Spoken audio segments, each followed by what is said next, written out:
बिस्मिल्लाहिर्रहमानिर्रहीम। अस्सलाम वालेकुम डियर मेंबर्स। आज के लाइव सेशन में मैं आप सबको खुशामदीद कहता हूँ। Today is 15 June 2022 and it is Wednesday. आज की अगर आप लोग मार्केट की बात करें कि आज के दिन जो है ओवरऑल KC 100 इंडेक्स की जो है वो ख़ास तौर पर क्या पोजीशन रहेगी। आज के दिन जो है स्टॉक KC 100 इंडेक्स की जो क्लोजिंग हुई है तकरीबन 41,438 की, तकरीबन 60 मिलियंस का शेयर्स का जो है वो आज के दिन काम जो है वो देखा गया। ये पॉइंट्स की बात करते हैं, तकरीबन 384 पॉइंट प्लस आज के दिन मार्केट जो है वो क्लोज हुई है। हाइस एंड लो की बात करते हैं तो तकरीबन 41,534 का मार्केट ने आज के दिन हाई लगाया और 41,054 का मार्केट ने जो है आज के दिन जो है वो लो लगाया। ये इसके अलावा जो है चार्ट की अगर हम लोग बात करते हैं तो ओवरऑल जो है मार्केट स्टार्ट में ही पॉजिटिव नजर आई और एक अपनी पॉजिटिविटी को थ्रू आउट द एंड जो है तकरीबन स्टार्ट तकरीबन 10-1 बजे के करीब मार्केट ने अपना जो है वो पीक टच कर ही लिया था। तो उसको लेवल को तकरीबन 10 बजे से लेकर थ्रू आउट द सेशन जो है मार्केट ने इसको मेंटेन रखा है।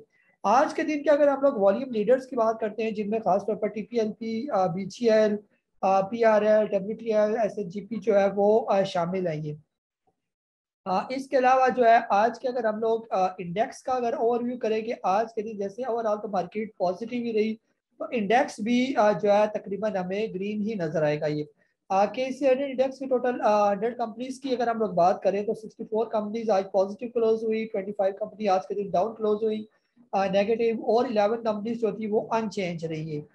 इसके अलावा सेक्टर की बात करते हैं तो तकरीबन सारी सेक्टर हमें ग्रीन ही नजर आ रहे हैं। कमर्शियल बैंक की बात करते हैं तो तकरीबन सारा ही पॉजिटिव रहा बैंक अल हबीब को छोड़कर। इसके अलावा फर्टिलाइजर की बात करते हो तकरीबन सारा फर्टिलाइजर मुझे पॉजिटिव नजर आ रहा है। ऑयल एंड गैस एक्सप्लोरेशन में पोल को छोड़कर बाकी सारे ही आज के दिन पॉजिटिव है। सीमेंट भी आज तकरीबन सारे ही पॉजिटिव है और मैपल लीफ और खासतौर पर चिरा सीमेंट कुछ ज्यादा ही पॉजिटिव है आज के दिन। IT सेक्टर की बात करते हैं तो तकरीबन सारी पॉजिटिव है सिवाय PTC के। पावर जनरेशन डिस्ट्रीब्यूशन भी ओवरऑल बेहतर रहा आज के दिन सिवाय के इलेक्ट्रिक के। ऑटोमोबाइल असेंबलर भी तकरीबन सारा ही पॉजिटिव है, सिर्फ पाक सुकी मोटर को छोड़कर एक एक आज जो है कोई स्टॉक नीचे है। ओवरऑल पूरे पूरे सेक्टर पॉजिटिव है आज के दिन।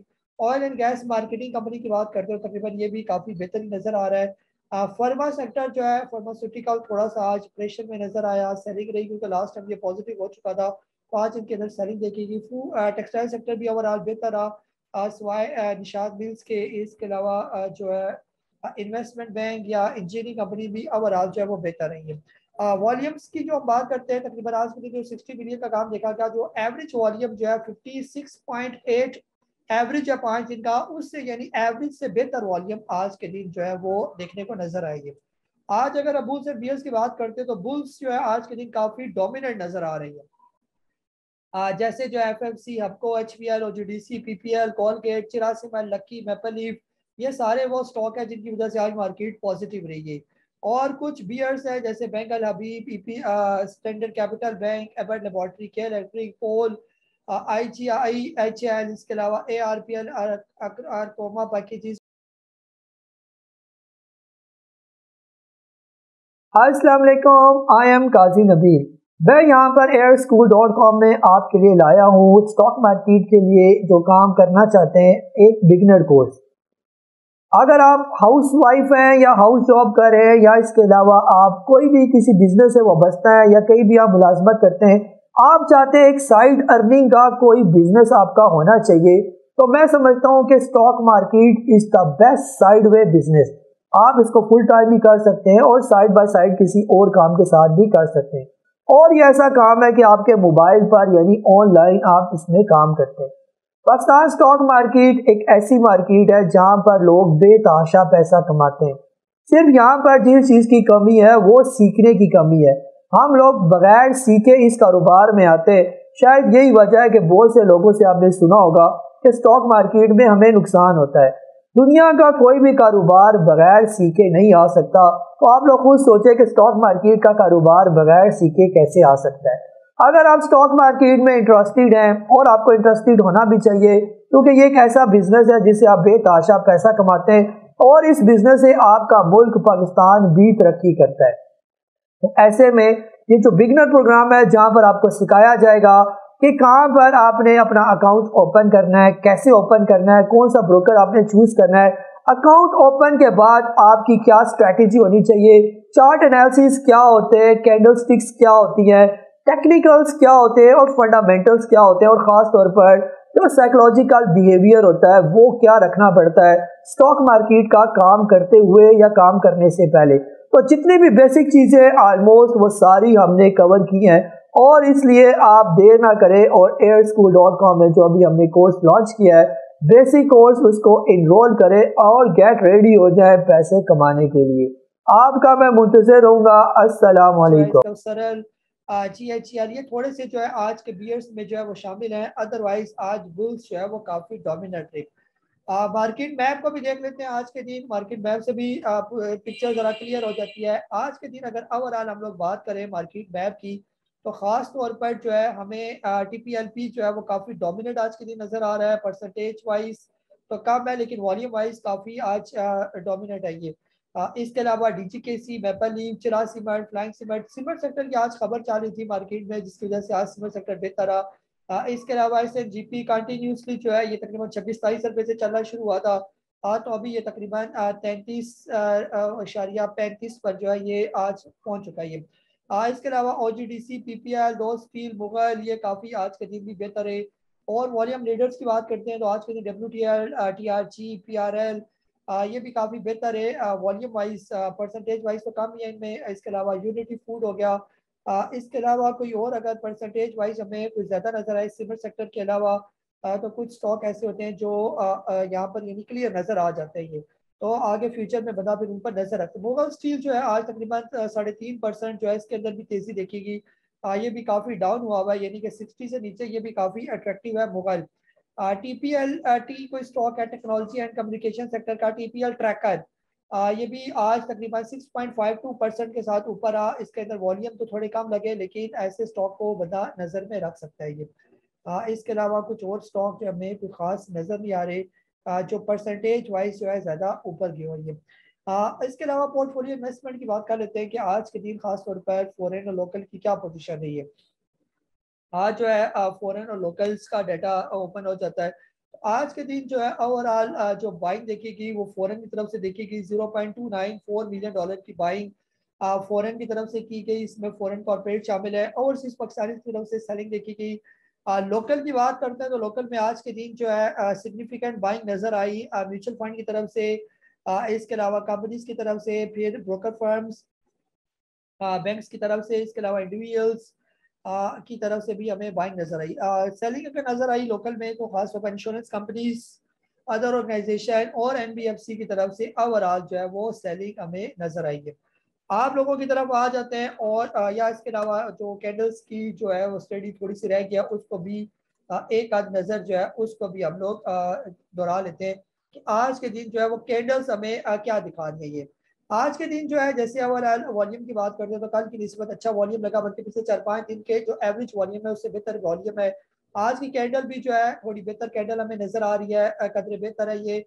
आहिस्ता आहिस्ता जो है ये जो खासतौर पर 13 जून की एक बड़ी बियरिश कैंडल बनी थी, उसके बाद आहिस्ता आहिस्ता जो है ग्रीन कैंडल जो है वो बनती जा रही है। और खासतौर पर जिस टाइम मार्केट तकरीबन ये वाली इस कैंडल का जो रिसेंट हाई लगाया हुआ है मार्केट ने, जो इस लेवल से ऊपर आ जाएगी तो काफ़ी बेहतर पोजीशन पर मार्केट आ जाएगी। 42,066 का लेवल जो है ये इंपॉर्टेंट लेवल होगा मार्केट के लिए। अगर मार्केट इससे बाहर आ जाती है तो ये काफ़ी इंपॉर्टेंट है ये। इसके अलावा अगर लो की बात करते हैं तो जिसका अभी रिसेंट मार्केट ने लो लगाया हुआ है 40,650 का, ये लो भी इंपॉर्टेंट है और ये हाई भी फिलहाल मार्केट के लिए काफ़ी इंपॉर्टेंट है। इस लो से नीचे आना मार्केट के लिए थोड़ा सा डेंजरस है, और इस हाई से बाहर निकल जाना ये काफ़ी मार्केट के लिए जो है वो एक अच्छा साइन जो है वो समझा जाएगा ये। इसके अलावा जो है आज की मूवमेंट को छोटे से टाइम फ्रेम के अंदर अगर हम देखें कि आज के दिन मार्केट ओवरऑल जो है वो करती क्या रही है, खास तौर पर जो है 1 मिनट के टाइम फ्रेम के अंदर अगर आप लोग मार्केट को देखने की कोशिश करें कि आज के दिन मार्केट ने किया क्या ये। 15 जून आज के दिन तो यहाँ से मार्केट की यानी स्टार्ट हुई तकरीबन गैप अप ओपन के साथ जो है मार्केट ओपन हुई। फिर आहिस्ता आहिस्ता जो है कैंडल्स अच्छी बनना शुरू हुई और फिर मार्केट निकलती गई। और ऑलमोस्ट जैसे मैं पहले अर्ज कर चुका हूँ इस लेवल के करीब मार्केट ने अपना हाई लगाया था 11:22 पर, जो आज का पीक था मार्केट ने उसको टच किया ये। फिर उसके बाद आहिस्ता आहिस्ता मार्केट के अंदर सेलिंग आई थोड़ी सी, और इसके बाद दोबारा मार्केट अपने उसी लेवल पर गई, ऑलमोस्ट एक छोटा सा जो है वो डबल टॉप बनाया, फिर आहिस्ता आहिस्ता मार्केट नीचे आई। नीचे आने के बाद जो है उसी लेवल पर यानी कि मार्केट आ गई जहां पर इसने अपना डबल टॉप का जो बॉटम बनाया हुआ था, यानी ये लेवल जो था यहीं पर ही मार्केट यहाँ से ऊपर आई, फिर यहाँ पर जब दोबारा करेक्शन के लिए आई तो उसी लेवल की मार्केट ने सपोर्ट ली और वापस बाउंस बैक हो गई है। यानी कि इसका मतलब ये क्या होता है कि बाउंस बैक करने का मतलब ये कि ये जो डबल टॉप बना ये फिर पैटर्न कैंसिल हो गया ये, और उसके बाद मार्केट जो है दोबारा जो है रिवर्स होगी। और खास तौर पर कल के दिन अगर आपने ये हमारा सेशन देखा तो कल के दिन भी मैंने आपसे यही अर्ज किया था कि जैसे मार्केट ने खास तौर पर कल भी जो है ऐसे बॉटम बनाया, बॉटम बनाने के बाद ऊपर जाने के बाद खास तौर पर ये लेवल ब्रेक करके आखिरी टाइम मार्केट यहाँ से ऊपर आ गई थी, तो ये एक अच्छा साइन था। और यही हमने अर्ज किया था कल भी कि कल का जो यानी आज का जो ट्रेंड होगा वो इस वजह से जो है वो पॉजिटिव ही नजर आएगा ये। और टेक्निकली जैसे हमने एक्सपेक्ट किया था तो ऑलमोस्ट वैसे ही मार्केट ने बिहेव किया और आज पॉजिटिव मार्केट रही। और इसकी वजह बनी, वजह कोई भी हो सकती है ये, यानी कि मार्केट को जो है वो वजह खुद ब खुद आ जाती है जब टेक्निकली मार्केट सही हो। तो आज वजह बनी जी, सीमेंट सेक्टर की खबर आई थी कि सीमेंट सेक्टर के अंदर काफी एक्सपोर्ट होने जा रहे हैं कुछ हमारे सीमेंट स्टॉक जो है, जिससे काफी रेवेन्यू वगैरह उनका जनरेट होगा। तो इस तरह की अच्छी अच्छी खबरें थी मार्केट के अंदर, और पूरे तकरीबन सीमेंट सेक्टर ने और फर्टिलाइजर सेक्टर ने ही मार्केट को आज के दिन उठाए रखा है। जी आप लोगों की तरह मैं आ रहा हूँ, तला भाई आप सबसे पहले ऊपर ही हैं, आपको अनम्यूट कर रहा हूँ मैं। अस्सलाम वालेकुम रहमतुल्लाहि वबरकातुहू। कैसे हैं अमीर भाई? यार हाल अहवाल ठीक है माशाल्लाह। ठीक ठाक अलहम्दुलिल्लाह। जी सर, आज आपके 2 मिनट लूँगा, थोड़ा सा एनालिसिस है। तो सर पहली बात तो ये कि ऑक्टोपस में थोड़ा सा मैं परेशान हूँ कि ऑक्टोपस मैंने पहले भी लिया था, ऊपर के लेवल पे सेल कर दिए। तो मसला ये है कि अगर 1 आवर की कैंडल लगाए ना तो 63 पे पहले भी ये जो है वो रेजिस्टेंस अपने लेता रहा है, और लास्ट टाइम भी जब उसी को तोड़ा है तो उसी को तोड़ के ऊपर गया है, 71 को हाथ लगाया फिर नीचे आया। तो अब मैं इस लेवल में मैंने थोड़ा बहुत तो लिए हुए हैं, 62 के लेवल में मैंने थोड़े से स्टॉक लिए हैं। तो मुझे इस लेवल पे जो है वो इसे एक्यूमुलेट करना चाहिए, या 63 को अगर ब्रेक करके ऊपर जाए तभी एक्यूमुलेट करना चाहिए? और पहले में भी सर कुछ ऐसी कंडीशन ही है, अभी मुझे क्या ऑक्टोपस की करना चाहिए? अभी एक्यूमुलेट कर लूँ? एवरेज क्या बनती है आपकी ऑक्टोपस की तकरीबन जो आपने दिया हुआ है इसका? नहीं, मैंने सेल कर दिया था ना वो, अभी ऊपर मैंने के सिर्फ लेवल, 62 पे लिया, ऊपर मैंने सेल कर दिया था। ठीक है। अभी यदि नीचे के लेवल पर यहाँ पर लिया हुआ है ये, जी तला भाई जो है ना इसको देख जी लेते हैं ना, इसकी फिलहाल ऑक्टोपस की यहाँ पर क्या पोजीशन चल रही है ना, इसको टेक्निकली भी अगर हम लोग देखें तो फिलहाल तकरीबन ऑक्टोपस जो है अपने यानी कि जो इसकी सही सपोर्ट हमें नजर आई, यानी ये जो लेवल था जहाँ पर ये दिसंबर 2021 में तकरीबन आया हुआ था, ये तकरीबन उसी लेवल पर ही ऑलमोस्ट खड़ा हुआ है ये। तो यानी ये इसके सपोर्ट लेवल है, और आप कह सकते हैं ये इसके इम्पोर्टेंट सपोर्ट लेवल है, यानी कि इन्हीं लेवल से इसने जो है वो चलना शुरू किया था ये।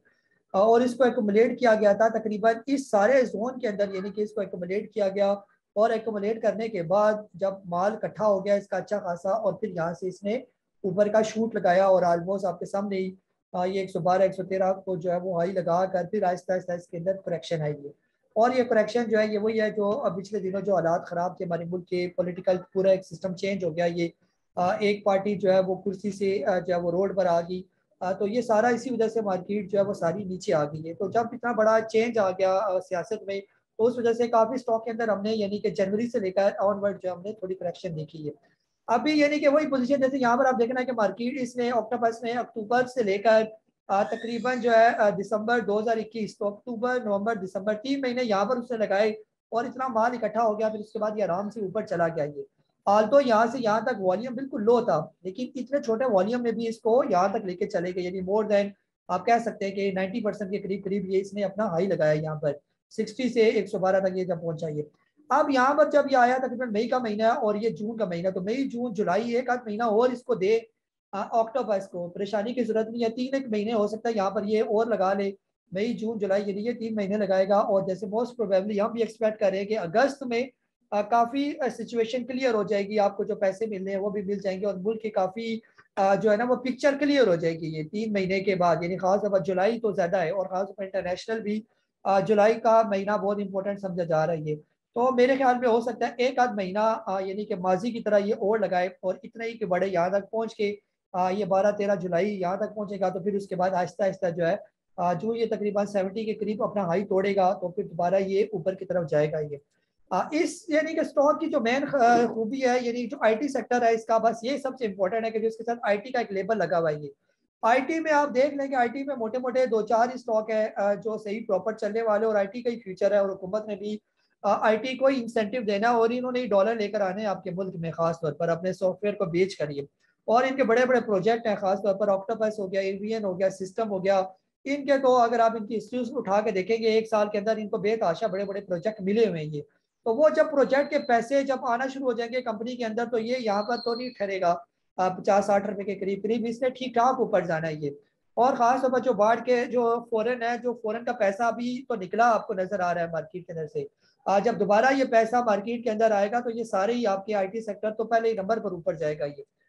इसके अलावा जो है, अगर हम लोग पाक इलेक्ट्रॉन की भी हमने बात की कि पाक इलेक्ट्रॉन की फिलहाल क्या पोजीशन चल रही है ये, तो पाक इलेक्ट्रॉन भी अगर हम इसको कोई बड़े टाइम फ्रेम के अंदर भी देखें तो ये भी ऑलमोस्ट उसी बॉटम पर खड़ा है, जहाँ पर इससे पहले जो है ये 2020 यानी मार्च 2020 वाले रेट ही आपको दिखा रहा है ये, जो बिल्कुल बॉटम रेट थे इसके पाक इलेक्ट्रॉन के ये।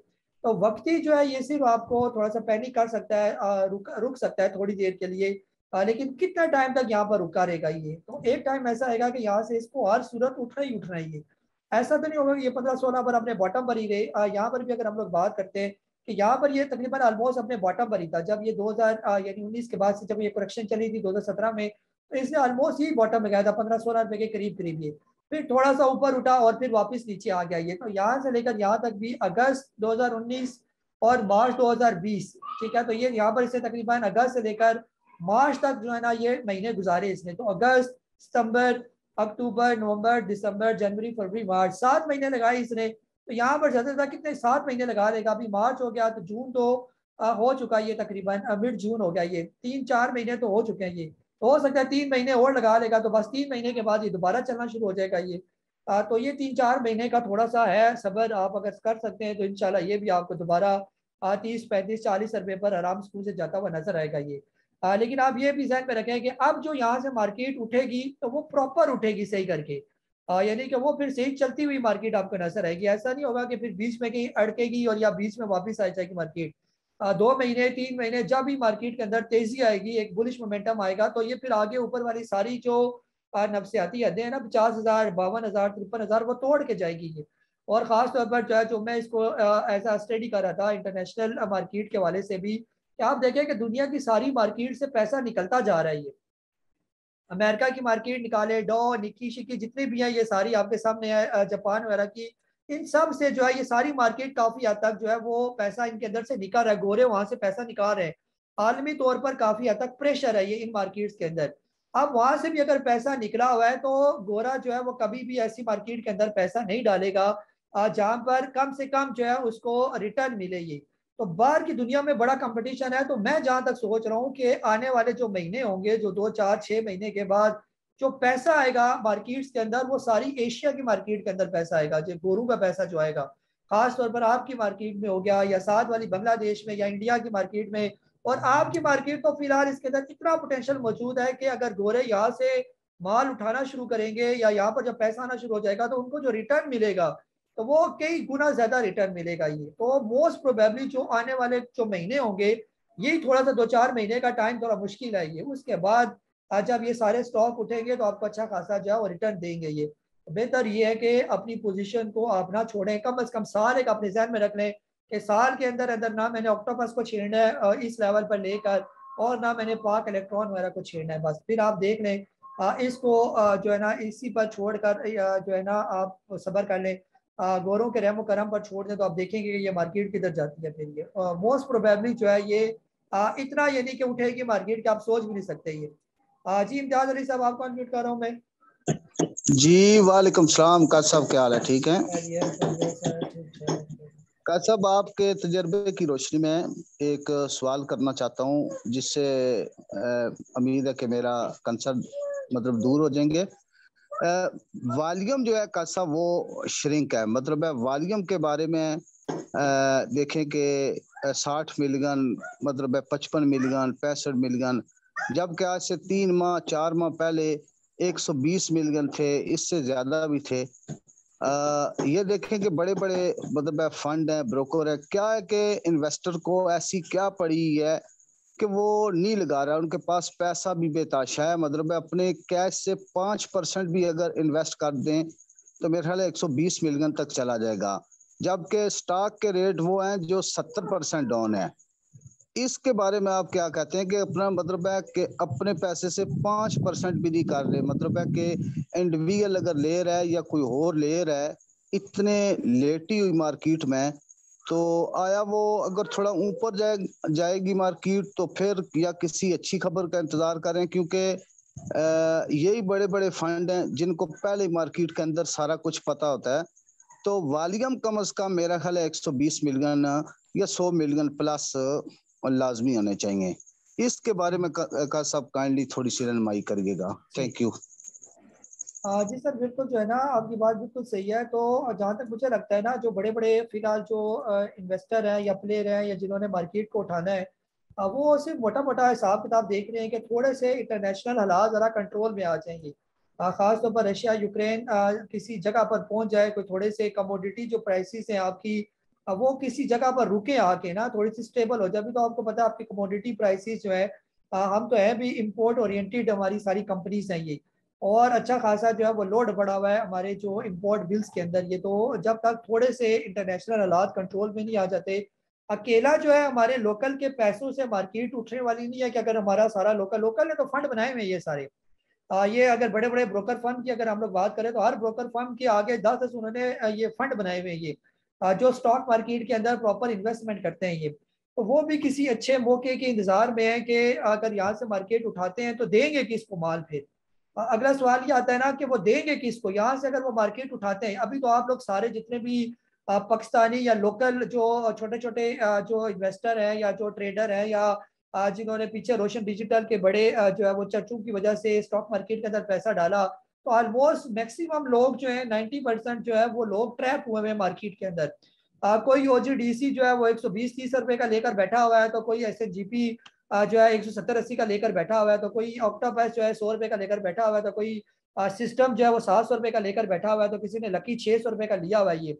अब मसला ये है कि उन्होंने यहाँ से तो माल उठाना है, ये माल उठाकर पकड़ाएंगे किसको ये। तो आगे बंदा भी तो होना चाहिए जिसको यहाँ से अगर ये सारा माल उठाते हैं, आप पीपीआर को 150 पर लेके जाते हैं, तो आगे किसी को बेचने वाला भी कोई बड़ा प्लेयर होना चाहिए ना। तो वो इस तलाश में है कि किसी तरीके से ये दोबारा गोरे शोरे जो है या कोई और बड़ी बड़ी पार्टियां जो है वो आना शुरू हो जाए यहाँ पर, ये एक अट्रैक्शन क्रिएट हो जाए। तो वो इंतजार कर रहे होंगे कि जब तक ये, जैसे अभी मैं पहले भी अर्ज कर चुका हूँ कि पैसा आएगा मार्केट के अंदर ये, तो वो पैसा किसका आएगा, लोकल का आएगा, बाहर से पैसा आएगा। जारी बात है ये जो बड़ी बड़ी स्टॉक मार्केट से पैसा निकला हुआ है गोरू का, तो वो डॉलर और पौंड और किस किस शक्ल में पैसा पाकिस्तान के अंदर जरूर आएगा। ये हो सकता है ये फैटम से पाकिस्तान निकलने लगे, जैसे अभी खबरें चल रही हैं, या हो सकता है 3-4 महीने इसको और मजीद डिले किया जाए। तो एकदम यानी जब ये पूरा क्लियर भी हो जाएगी सिचुएशन, आईएमएफ का भी पैसा आ जाएगा, तो इधर उधर सारा सी पैक भी आपका दोबारा शुरू हो जाएगा, और चाइना भी मजीद अनाउंसमेंट शुरू कर देगा जी मैं मजीद इन्वेस्टमेंट करने जा रहा हूँ। तो एक जो है वो हलचल शुरू हो जाएगी पाकिस्तान के अंदर। तो मोस्ट प्रोबेबली कि गोरे दोबारा जो है वो पाकिस्तान के अंदर इन्वेस्टमेंट करने आ जाएंगे ये। तो वह जब गोरे आना शुरू हो जाएंगे तो ये फिर तब मार्केट को उठाना शुरू कर देंगे, और महंगा महंगा माल जो है वो गोरों को पकड़ाने की कोशिश करेंगे। तो ये सारी कहानी जो है, ये जो बड़ा प्लेयर होता है ये सारी चीजें सोच समझ कर प्रॉपर प्लानिंग के साथ स्टॉक मार्केट के अंदर काम कर रहे होते हैं ये। जी दाऊद शाह साहब आपको अनम्यूट कर रहा हूँ मैं। अस्सलाम वालेकुम काजी साहब। वालेकुम अस्सलाम जी। काजी साहब, ये SPWL जो है सेप पावर लिमिटेड, इसके बारे में आप क्या फरमाएंगे? इसको लेना बनता है या नहीं? क्योंकि वो काफी डाउन है प्राइस, जो उसके बॉटम पे है बिल्कुल। आप थोड़ा फरमाइए। जी सर, बिल्कुल जो है ना ये काफी जो है वो अच्छा स्टॉक है ना आईपीपीएस कंपनी का। जैसे देख रहा ये माजी में तो बेताशा डिविडेंड देने वाला स्टॉक है ना, ये 2 रुपए 3 रुपए ऐसे करके आपको जो है वो डिविडेंड देता है। और टेक्निकली भी अगर हम इसको देखें तो ये तकरीबन अपने बॉटम रेट के, बॉटम इसका ये वाला है तकरीबन 13-14 रुपए का ये जो इसने पीछे लगाया था। और लेकिन वो जब हालात काफी खराब थे तब ये इतने रेट पर आया था, ऑलमोस्ट 13 रुपए के करीब करीब।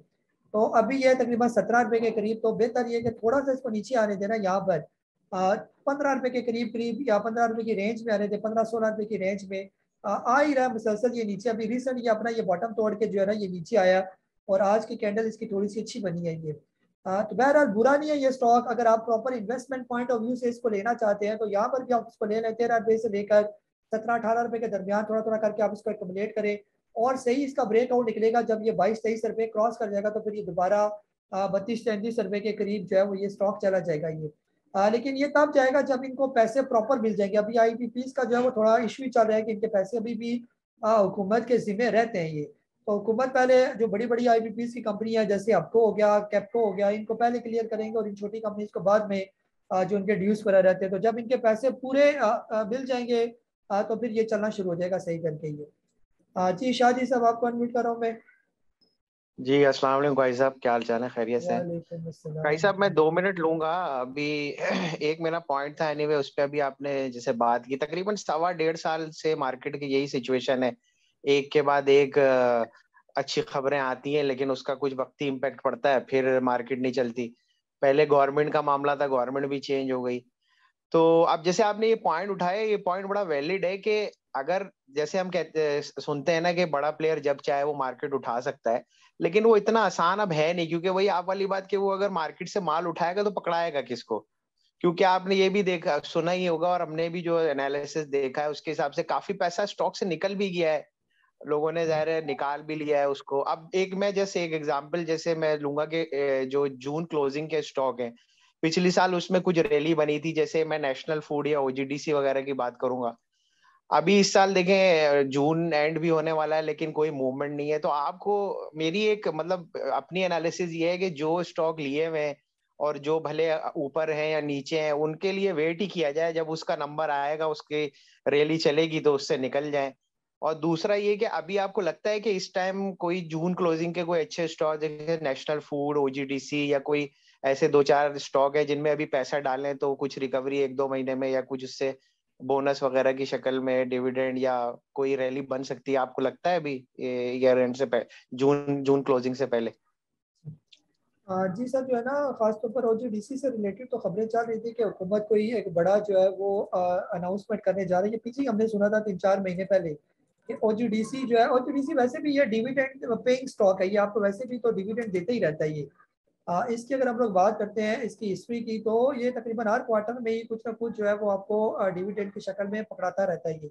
ये OGDC का ही देख रहा हूँ, कभी ये 18% और ये यानी कि बनते तो 1-1.5 रुपये ही है ये टोटल इसके ये। सही डिविडेंड इसका तब आएगा जब इसके भी जिम्मे पैसे जो है वो हुकूमत ने देने हैं, तब जाके ये भी आपको एक अच्छा और हेल्दी डिविडेंड जो इससे पहले ये दिया करता था तकरीबन 5 रुपये, 2.5 रुपये, 3 रुपये करके ना, ये कम से कम 5 रुपये दे देता था पूरे साल के बना के देता। तो ये तकरीबन हर क्वार्टर में ही जो है वो कुछ ना कुछ देता ही रहता है ये। तो बहरहाल अभी देखें कि फिलहाल जो है ना क्या करती है हुकूमत इन कंपनीज के साथ जिनके जिम्मे हुकूमत ने जो वाजिबुल अदा रकम है ये। तो जब तक हुकूमत के हिस्से में पैसे आ नहीं जाते, अभी तो ये कंगली हुई है हुकूमत ना, तो जब IMF से पैसे आ जाएंगे या आगे पीछे से जहाँ से एक्सपेक्टेड है कि पैसे आने और पैसे डालने भी इन्हीं कंपनीज के अंदर है, OGDC, PPL और ऐसी कंपनी के अंदर, तो ये फिर इतना भी अच्छा डिविडेंड भी आपको देने के काबिल बनेगी और ऊपर भी जाएंगे ये। जहाँ तक नेशनल फूड की बात है तो नेशनल फूड अगर ये इसका जैसे हर साल इसका एंड जब होता है जून क्लोजिंग है अगर इसका एंड, तो ये लास्ट टाइम इसने अक्टूबर के महीने में बोनस भी दिया था और डिविडेंड भी दिया था और ये हर साल देता है, ये अपने हिसाब से चलता रहता है ये बोनस और डिविडेंड अगर आपने इसको नेशनल फूड को लेना है तो इसका तो किसी हुकूमत के साथ कोई लेना देना कोई नहीं है ये। तो इसका जब भी एनुअल रिजल्ट आएगा उसमें आपको इसने हर सूरत बोनस और डिविडेंड, और ये अभी से नहीं दे रहा, ये तकरीबन पिछले जो है वो काफी अरसे से दे रही है। ये देख रहे हैं जैसे मैं ये मार्क भी कर रहा हूँ, यहाँ पर डिविडेंड बोनस, यहाँ पर डिविडेंड बोनस, यहाँ पर डिविडेंड बोनस।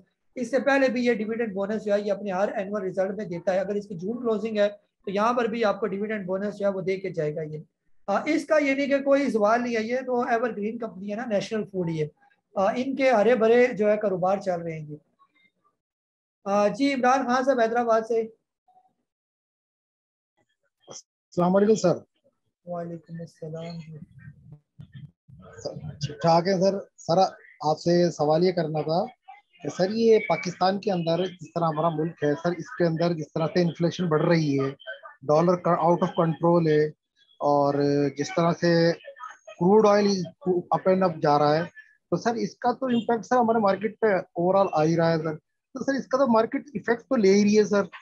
मार्केट इतना आप जा ही नहीं रही सर। इन्वेस्टमेंट के हवाले से मेरा ख्याल तो सर ये है कि तो सर छोटी मोटी स्विंग से तो आदमी काम कर सकता है, मगर ये कि सर इन्वेस्टमेंट के हवाले से तो मैं ये समझता हूँ कि सर मार्केट अभी इस पोजीशन में नहीं है, एक बात। सर दूसरी बात, ये सवाल ये करना था कि सर जब भी किसी शेयर्स का, सर अगर किसी का ब्रेकआउट निकलता है तो सर उसकी कोई खास पर्टिकुलर कोई ऐसा जिसे कहते हैं कि कोई खास पर्टिकुलर कोई फॉर्मेशन होती है जिसको देखकर रेजिस्टेंस को सर ऑब्जर्व किया जा सके कि ये इसका लास्ट ब्रेकआउट है सर, इससे निकल गया तो ले लिए सर।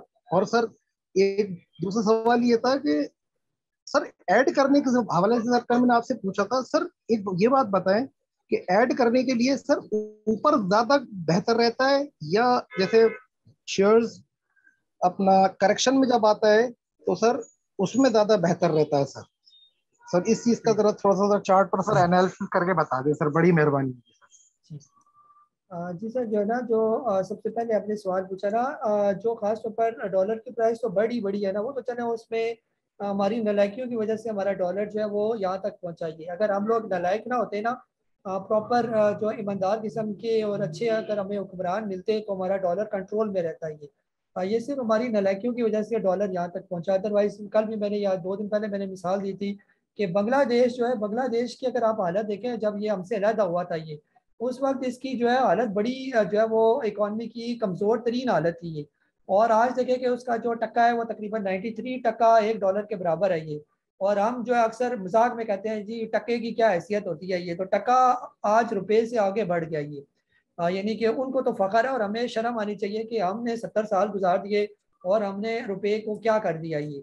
और इवन कि इंडिया भी आप देखें तो इंडिया का भी जो रुपीस और डॉलर है वो भी काफ़ी कम है, यानी 100 रुपये के करीब उनका रुपया और डॉलर जो है वो ऑलमोस्ट ये रेशियो है। और हम कहाँ पर पहुंचे हुए हैं ये तो चले हमारी नलायकियों की वजह से हुआ। और कल को अगर कोई अल्लाह करे कोई बेहतर हो जाए, अगले कुछ 15-20 साल अच्छे अगर हमारी हुकूमत को लगे, यानी कि जो भी यहाँ पर आया निज़ाम, तो उससे काफ़ी हद तक जो है वो बेहतरी आ सकती है। बाकी जो इंटरनेशनल ऑयल की प्राइसेस है, तो अगर वो ऑयल की प्राइसेस अगर यहाँ से नीचे आ जाती है, अभी तो वैसे ये जो इशू चल रहा है यूक्रेन रशिया का, अगर ये इशू रिजॉल्व हो जाता है तो डॉलर तो ये ऑयल अगर नीचे आ जाता है, अभी 120 ब्रेंड पर चल रहा है वो ब्रेंड जो है उसका जो रेट है ये, तो वो नीचे आएगा 50, 60, 70 पर अगर आ जाता है तो आपका ऑयल ऑटोमेटिकली जो है उसका रेट नीचे आ जाएगा। उससे आपकी इकॉनमी से कोई लेना देना कोई नहीं है ये। और इंशाल्लाह उम्मीद है कि ये आने वाले महीनों में अगर ये मसला हल हो जाता है, ये कोई बहुत लंबा खींच के नहीं लेके जाते रशिया यूक्रेन को, तो ये नीचे आ जाएगा ये। और तीसरा मसला आपका रह गया इंटरनेशनल जो कमोडिटी प्राइसेस जो बढ़ रही हैं वो ज़्यादा डेंजरस है ये। जैसे जो है आपकी सारी जो पहले भी बात कर चुका हूँ कि हम सारा इम्पोर्ट है हमारा, जो डिपेंड जो है ना मुल्क का, वो इम्पोर्ट पर हम कर रहे होते हैं, बाहर से आएगा तो हमारा सारा काम चलेगा ये। तो ये सबसे बड़ा जो है वो एक ड्रेडफुल जो है ना ये अलार्मिंग है कि अगर कमोडिटी सा बढ़ गई तो हमारी इकॉनमी का बेड़ा गर्क हो चुका है इसी वजह से ये। अगर हम लोग एक्सपोर्ट ओरिएंटेड होते और इंपोर्ट ओरिएंटेड कम से कम होते तो ये बाहर की कमोडिटी जितनी मर्जी बढ़ती हमारी इंडस्ट्रीज पर कोई फर्क नहीं पड़ता। अभी जो सीमेंट हमारा सेक्टर पिट रहा है या स्टील सेक्टर पिट रहा है, वो इसी वजह से कि इंटरनेशनल कमोडिटीज की जो प्राइसेस है वो अच्छी खासी बढ़ गई हैं। कोल की या जो स्टील की प्राइसेस इंटरनेशनल काफ़ी बेहतर ऊपर चली गई हैं ये, तो इनको अच्छी खासी बाहर पड़ गया क्योंकि इन्होंने रॉ मटेरियल जो है वो खरीदना होता है। तो ये थोड़े से इशू है इंटरनेशनल। तो जब तक हम लोग जो है वो एक्सपोर्ट ओरिएंटेड नहीं होंगे और अपना खुद कमा के खुद नहीं खाएंगे, तब तक तो बड़ा मसला है ये। बाकी जो आपका अगला सवाल है क्या नेक्स्ट के जो आपने कहा कि किसी को ऐड करना नीचे की तरफ या ऊपर की तरफ, ये आप फॉर एग्जांपल जो है ना ये स्टॉक है, फॉर एग्जांपल ये नेशनल फूड की बात करते हैं। नेशनल फूड अगर किसी ने यहाँ पर लिया कुछ 2-3 साल पहले, 2018 में ये स्टॉक था 356 रुपये का ये, तो वो नीचे आया फिर तकरीबन 290 रुपये पर आ गया, तो किसी ने यहाँ पर और ऐड कर लिया, फिर और थोड़ा और नीचे आ गया 213 पर और ऐड कर लिया यहाँ पर उसने, फिर इस दौरान ये और नीचे आ गया, फिर उसके बाद थोड़ा सा ऊपर तो गया लेकिन ओवरऑल तो ये फिर नीचे है।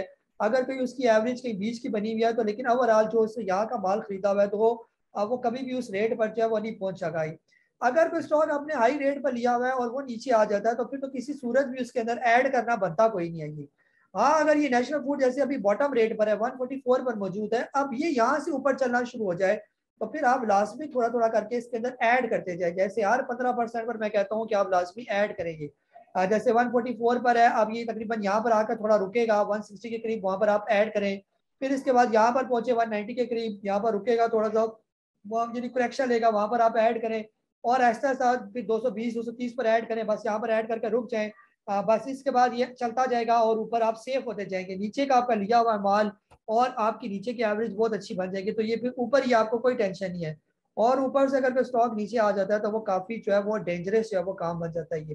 तो इसीलिए हम बार बार आपसे कहते हैं कि अगर आपने एवरेज करना है तो नीचे के लेवल पर, या अगर आपने फॉर एग्जांपल यहाँ से नेशनल फूड 420 का लिया हुआ था और अब ये आ गया अपने बिल्कुल बॉटम रेट पर 144 पर, अभी से नीचे इसके आने के चांस बहुत ही कम है, यानी कि बहुत 10% चांस होंगे ये नीचे आने के। तो यहाँ पर आप अगर कोई एवरेज करना है तो यहाँ पर आप बेशक वो वाला एवरेज करें जो आपने ऊपर के लेवल पर लिया हुआ है। लेकिन जब जब ये मुसलसल नीचे आ रहा था तब तक इसके अंदर कोई एवरेज करना जो है वो बनता कोई नहीं है ये। तो उम्मीद है कि ये एवरेज और ये ऐड करने का जो कंसेप्ट थोड़ा बहुत आपको समझ आ गया होगा। बाकी एक आध और भी आपका सवाल था कि जो ब्रेकआउट है आपको कैसे पता चलेगा कि ये ब्रेकआउट है इसका। ये आप जैसे फॉर एग्जांपल ये काफी टाइम से यहाँ नीचे है ना, तो इसका रिसेंट जो हाई लगा हुआ है वो ये वाला हाई लगा हुआ है ये। फॉर एग्जांपल इसका नेशनल फूड का ही जो हाई लगा हुआ है वो तकरीबन है ये वाला लेवल, ये लेवल है 168 का। और 168 के नीचे आप देखें कि ये अच्छा खासा बड़ा बड़ा वॉल्यूम भी, इसको जरा मैं माइक्रो का लेता हूँ, ये बड़ा वॉल्यूम आपको नजर आ रही है। अब अगर आने वाले दिनों में नेशनल फूड अपने इस ब्रेकआउट को जो है वो ब्रेक कर देता है और इसका वॉल्यूम जो है इस वॉल्यूम से भी, यानी ये जो बड़े बड़े वॉल्यूम, इसको कैलकुलेट करना पड़ेगा आपको कि ये जो वॉल्यूम है इससे बड़े वॉल्यूम के साथ ये इस लेवल को ब्रेक कर देता है और इससे ऊपर ट्रेड करना शुरू हो जाता है, तो ये होता है कि ब्रेकआउट, इस स्टॉक ने यहाँ पर ब्रेकआउट दिया। फिर मजीद स्टडी करनी पड़ती है कि यहाँ से ये ऊपर क्या ब्रेकआउट दिया, पीछे कौन सा पैटर्न बनाया, कौन सी कैंडल्स बनी, वो सारा अगर आपने प्रॉपर मीडियम कोर्स मेरा किया हुआ है तो वो सारी चीजें मैंने वहां पर बड़े डिटेल से समझाई हुई हैं ये। जी मिर्जा फैसल साहब आपको अनम्यूट कर रहा हूँ मैं। अस्सलाम वालेकुम जी काजी साहब। वालेकुम अस्सलाम सर। जी काजी साहब, ये साजगार का पूछना था, ये अभी डे बाय डे नीचे आ रहा है, या इसको कहाँ पर लेना चाहिए?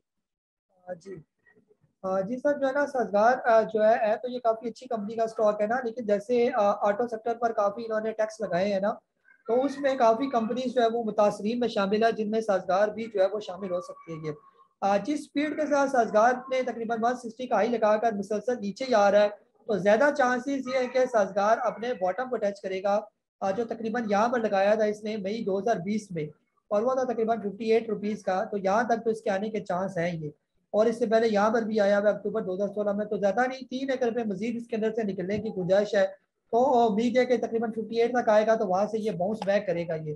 तो जब 58 पर पहुंच जाए और वहाँ से आपको लगे कि ये आप वापस रिवर्स करने लगा है, तो एक दफ़ा आप मुझसे पूछ लें इसी सेशन में या किसी सेशन में पूछ लें जूम में, तो आपको मजीद बता दूंगा कि यहाँ पर लेना बनता है या नहीं लेना बनता। अगर 58 से टच करने के बाद ये दोबारा 60 की तरफ जाता है, तो वहाँ पर आप दोबारा इसको लाजमी लें साजगार को, और स्टॉप लॉस लगाए तकरीबन 57 का। फिर बेशक ये चलता जाए ऊपर रिवर्स कर जाए, तो उम्मीद है कि ये इसका बॉटम रेट बनेगा ये। जी वफाउल्लाह साहब आपको अनम्यूट कर रहा हूँ मैं। अस्सलाम वालेकुम भाई साहब। वालेकुम अस्सलाम। कई साहब 2-3 स्टॉक मैंने लिए हुए हैं, उसमें काफी अच्छे से मैं फंसा हुआ हूँ। एक तो है वेव्स, ये तकरीबन 16.5 रुपए का हुआ है, और ये जो है अपना यानी कि ऊपर आके नहीं देता, ये 12.5 13 12.5 इस पर फंसा हुआ है। तो अब इसमें क्या करूं मैं, मतलब होल्ड करूं इसके मजीद? तकरीबन अच्छी खासी मेरे पास 35,000 की होल्डिंग है इसकी। दूसरा मैंने पूछा था ये GHNL के बारे में, ये भी तकरीबन मेरे के पास कोई 62-63 रुपए की बाइंग है और 7,000 शेयर मेरे पास पड़े हुए हैं। तो अब इसमें अभी मतलब कोई रिस्क तो नहीं है इसमें, जो पॉलिसीज वगैरह आ रही हैं गवर्नमेंट की ऑटो सेक्टर के हवाले से? अगर कोई रिस्क नहीं है तो फिर पड़ा रहे, फिर जब मार्केट बेहतर होगी तो देखेंगे। जी सर, जो है ना जो सबसे पहला है ना वेव्स के, तो सर आप टेंशन छोड़ देना, वो तो 12-13 रुपये पर मौजूद है, तो और अगर पैसे हैं तो यहाँ पर और ले लें इसको। ये तकरीबन जो है वेव्स अपने बिल्कुल बॉटम रेट पर मौजूद है, तो इसके अंदर कोई रिस्क नहीं है। यानी अगर आप यहाँ पर एवरेज भी करना चाहें तो 2-4 जो है ना और ले लें इसको, यानी कि 2-4 लाख रुपए लगाएं और जो है इसकी क्वांटिटी को यहाँ पर मजीद बढ़ाएं। बेशक बिल्कुल सेफ स्टॉक है और जरा से हालात बेहतर, अभी मार्केट नहीं उठ रही ना, मार्केट बेहतर होगी तो नॉर्मल रेट में भी ये 28-30 रुपए का ये स्टॉक है ये, और उससे ऊपर ये निकल जाएगा। तो ये आप देखें ना यहाँ पर ये इसने हाई भी लगाए हुए हैं, तकरीबन 80 रुपए का हाई लगाकर ये स्टॉक नीचे आया हुआ है ये, तो इसका फ्यूचर ही फ्यूचर है ये। यहाँ बीच में 50% इसे राइट शेयर दिया, तो 80 का 50% भी करें तो 40 रुपए तो इसकी वैल्यू बनती है इस स्टॉक की। तो इसके अंदर कोई परेशानी वाली बात नहीं है। वक्ती आप जो है वो मार्केट आपको थका रही है, बाकी और कुछ भी नहीं कर रही है। और वेव्स ये GHNL तो सर ये आजमाया हुआ स्टॉक है, ये कम से कम नॉर्मल भी 120-130 रुपए वाला स्टॉक है ये। जितना मर्जी ऑटो पर ये टैक्स लगा ले, लेकिन गाड़ियां तो खरीदनी है ना, जिसके पास पैसा है उसने तो खरीदना है माल ये। जो बड़ा प्लेयर है या बड़ा इन्वेस्टर है या जो जिसके पास पैसे हैं उसने गंदारा भी लेनी है, तो उसने VTI भी लेनी है, उसने बड़ी बड़ी गाड़ियां भी लेनी है ये। चाहे वो 16 सीसी हो या जितनी मर्जी सीसी हो, उसके पास तो पैसा है, उसको तो टैक्स देने में भी कोई प्रॉब्लम नहीं है ना। या जो बड़े बड़े सेठ है उनका क्या चाहता है, वो जितनी मर्जी महंगाई हो, जितने मर्जी टैक्स हो, वो चल से चल वाला काम उनका था, जिनके काम ही अरबों में उनकी है कमाइयाँ, तो उन्होंने तो गाड़ियाँ खरीदनी है ना ये छोटे लोगों के लिए थोड़ी प्रॉब्लम है, तो अदरवाइज तो ये गंदारा के अंदर तो कोई इशू नहीं है, अच्छी खासी कंपनी है ये। तो 60 रुपए का 61 रुपए का अगर आपने लिया हुआ है तो ये बहुत अच्छे रेट पर आपने लिया हुआ है इसको। और नॉर्मल टारगेट आपका कम से कम 120-130 इसका टारगेट होना चाहिए। जी राशिद अजीज साहब आपको अनम्यूट कर रहा हूँ मैं। अस्सलाम वालेकुम कायद साहब, क्या हाल है, खैरियत से हैं? वालेकुम अस्सलाम सर। अच्छा कायद साहब, मैं ये थोड़ी सी ऑब्जर्वेशन कर रहा था, मैंने आपका कोर्स भी किया हुआ है और मैं फिर उसको दोबारा भी सुनूंगा। मैंने ऑब्जर्व ये किया है कि मार्केट की ऊपर जाना या इंडेक्स का नीचे आना इंडिविजुअल शेयर से बहुत ज्यादा लिंक नहीं बन रहा। जैसे कुछ मैं शेयर देख रहा था कि वो इंडेक्स जो है वो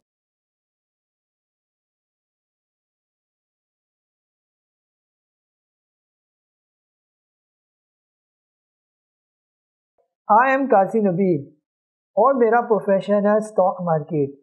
मैं स्टॉक मार्केट में पिछले 15 साल से वाबस्ता हूँ। स्टॉक मार्केट पर मेरी बेतहाशा वीडियोस यूट्यूब पर मौजूद है और तकरीबन पिछले 3 साल से मैं यूट्यूब और व्हाट्सएप पर लोगों को स्टॉक मार्केट की कंसल्टेंसी भी देता हूँ। जैसा कि आप जानते हैं कि पाकिस्तान में बहुत कम लोग स्टॉक मार्केट से वाबस्ता हैं। अगर हम पाकिस्तान का मुकाबला बाकी दुनिया से करते हैं तो हमें जो पाकिस्तान की रेशो नज़र आती है वो इंतहाई मामूली रेशो नज़र आती है। स्टॉक मार्केट को हम बहुत ख़तरनाक बिजनेस समझते हैं और अक्सर यही सुनने में मिलता है कि जो लोग स्टॉक मार्केट में काम करते हैं वो हमेशा नुकसान ही उठाते हैं। लेकिन जो लोग मुझसे वाबस्ता हैं वो बेहतर तौर पर जानते हैं कि जो हमारी फिलॉसफी है और बेसिक जो कंसेप्ट है स्टॉक मार्केट का, कि जब तक आप इसको सीख कर नहीं करेंगे तब तक चाहे स्टॉक मार्केट हो या दुनिया का कोई भी बिजनेस हो, आप उसमें जो है कामयाब नहीं हो सकते। यही वजह है गाय बगाए हम स्टॉक मार्केट के कोर्सेज भी कराते हैं। आप जो मेरा कोर्स airschool.com में आया हुआ है, आप लोगों को सबको इन्विटेशन है कि ये कोर्स लाजमी करें। खास तौर पर जो हमारा मीडियम कोर्स है ये उन्हीं लोगों के लिए डिज़ाइन किया गया जो स्टॉक मार्केट में ऑलरेडी काम करें। इस कोर्स में आप लोगों को ना सिर्फ चार्ट एनालिसिस बल्कि इसके अलावा different indicator, chart stick patterns, इसके अलावा डिफरेंट जो है पैरामीटर, साइकोलॉजिकल बिहेवियर और इवन जो बेसिक जो है कंसेप्ट साइकोलॉजी का कि स्टॉक मार्केट में कैसे और किस सोच के साथ आपने काम करनी है, ये सारी चीज़ें मीडियम कोर्स के अंदर हमने एक्सप्लेन की हुई है। कहाँ पर कोई स्टॉक लेना है, कहाँ पर स्टॉक बेचना है और किस जगह पर जो है हमने उस स्टॉक की पोजीशन को ऑफलोड करना है, कब तक किसी स्टॉक को हमने होल्ड करके रखना है, ये सारी चीज़ें हमने अपने इस कोर्स में कवर की हैं। तो देर ना कीजिए, इस कोर्स को फौरन सब्सक्राइब करें और इस एजुकेशन लर्निंग में खास तौर पर स्टॉक मार्केट में आप इंटर हो जाए। मैं आपको यकीन से कह सकता हूँ कि इस कोर्स को करने के बाद जो आप ऑलरेडी पहले गलतियाँ कर चुके हैं वो दोबारा आप गलतियाँ नहीं करेंगे। जहाँ हम लाखों पैसा बर्बाद करते हैं स्टॉक मार्केट में, अगर हम प्रॉपर सीख कर जब हम काम करेंगे तो यकीनन ऐसा हो ही नहीं सकता कि आप स्टॉक मार्केट में नुकसान उठाएं। लेकिन मिसाल के तौर पे NRL अपनी जगह खड़ा रहा, एक दफा तो आया नीचे लेकिन फिर उसने अपनी पोजीशन मेंटेन रखी, 41,000 भी आ गया तो अपनी जगह पे रहा।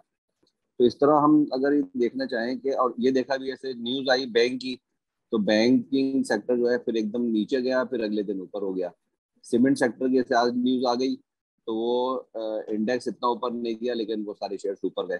तो अगर हम ये थोड़ा समझना चाहें कि इंडेक्स अगर ऊपर जा रहा है तो किसी पर्टिकुलर शेयर पे क्या इम्पैक्ट आएगा, या शेयर पे जो इम्पैक्ट आता है वो सिर्फ न्यूज पे या उस पर्टिकुलर सेक्टर पे जो भी गवर्नमेंट की पॉलिसीज होती है उस पर ज्यादा हम फोकस रखें कि इस पे न्यूज क्या आ रही है किस सेक्टर में।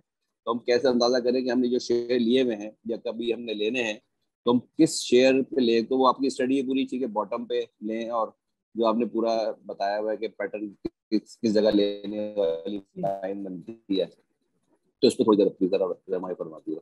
जी जी सर, जो है ना, अगर हम लोग इंडेक्स की बात करते हैं, इंडेक्स तो जो 8-10 बड़ी बड़ी कंपनियां बस वो अगर पॉजिटिव हो जाए तो आपका इंडेक्स ऊपर चला जाता है। वही अगर 8-10 कंपनियां नीचे चली जाए, जैसे आज के दिन एफएफसी, ओजीडीसी, पीपीएल, एमसीबी, ये लकी सीमेंट, सिस्टम, ये 4-5 मोटी मोटी कंपनियां अगर ऊपर चली जाती है, एंग्रो वगैरह, तो आपका इंडेक्स ऊपर चला गया। बाकी पूरी मार्केट नीचे हो, ये 4-5 स्टॉक ऊपर चले जाएं, जिनकी वेटेज होती है ना, ये वेटेज स्टॉक है ये, तो इसकी वजह से इंडेक्स ऊपर चला जाता है। बाकी जो इंडिविजुअल स्टॉक्स होते हैं उन पर कोई फर्क नहीं पड़ता, वो ऊपर जाए नीचे जाए, या छोटे मोटे जो स्टॉक होते हैं उनका वेट मार्केट पर कोई असरअंदाज नहीं होता। ये सिर्फ आप ये देख लें कि टॉप वेटेड स्टॉक कौन से स्टॉक मार्केट के, तो मेरा ख्याल है कोई 10-20 स्टॉक होंगे मोटे मोटे, बस वो चलेंगे तो इंडेक्स ऊपर, वो नीचे है तो इंडेक्स नीचे, वो कहीं रुके हुए तो इंडेक्स भी रुका रहेगा ये। बाकी छोटे मोटे वेव, स्पेल, जीएचएनआई, जीएचएनएल, ये चलते रहेंगे, इनका कोई खास फर्क जो है वो स्टॉक मार्केट पर जो है वो इंडेक्स के ऊपर नहीं पड़ता ये। तो बाकी आप अपने इंडिविजुअल स्टॉक की स्टडी जो है वो उस हिसाब से करते रहें, जैसे जैसे आपने कोर्स में सीखा हुआ है, तो इंशाल्लाह आपको उस तरह फायदा होता रहेगा ये। बाकी मार्केट जब चल रहा है प्रॉपर जो है, जैसे प्रॉपर मार्केट या स्टॉक ने जब चल रहा है, तो वो इंडेक्स को नहीं देखेगा। जब बड़ा प्लेयर किसी भी सेक्टर के किसी खास स्टॉक को जब चलाएगा, तो मार्केट नीचे होगी तो वो फिर भी ऊपर जाता जाएगा ये। जैसे अभी पिछले दिनों हमने देखा कि जो है स्टॉक मार्केट नीचे थी, तो बीजीएल जो है वो 100% ऊपर चला गया ये। तो अब बीजीएल के अंदर ऐसा क्या था कि जी मार्केट नीचे, तो वो क्यों ऊपर जा रही है? मार्केट नीचे है, एसएनजीपी ऊपर जा रही है, कोई तुक्की नहीं नजर आ रही है। तो जब उसने चलानी होगी मार्केट को वैसे ही उठा लेगा। जब किसी सेक्टर को चलाना होगा सही करके ऊपर, तो मार्केट जिधर मर्जी घूमती फिरती रहे, वो सेक्टर चलते से चल वाला काम शुरू हो जाएगा ये। और हमेशा ये होता है कि पूरे का पूरा सेक्टर चलता नहीं है, पूरे सेक्टर के जो ऊपर टॉप 3-4 जो होते हैं, 3-4 स्टॉक, वही मोटे मोटे चलते हैं, और उन्हीं की वजह से एक रैली बन जाती है और छोटे भी चलना शुरू हो जाते हैं फिर। जी जाम यसीन साहब, आपको अनम्यूट कर रहा हूँ मैं।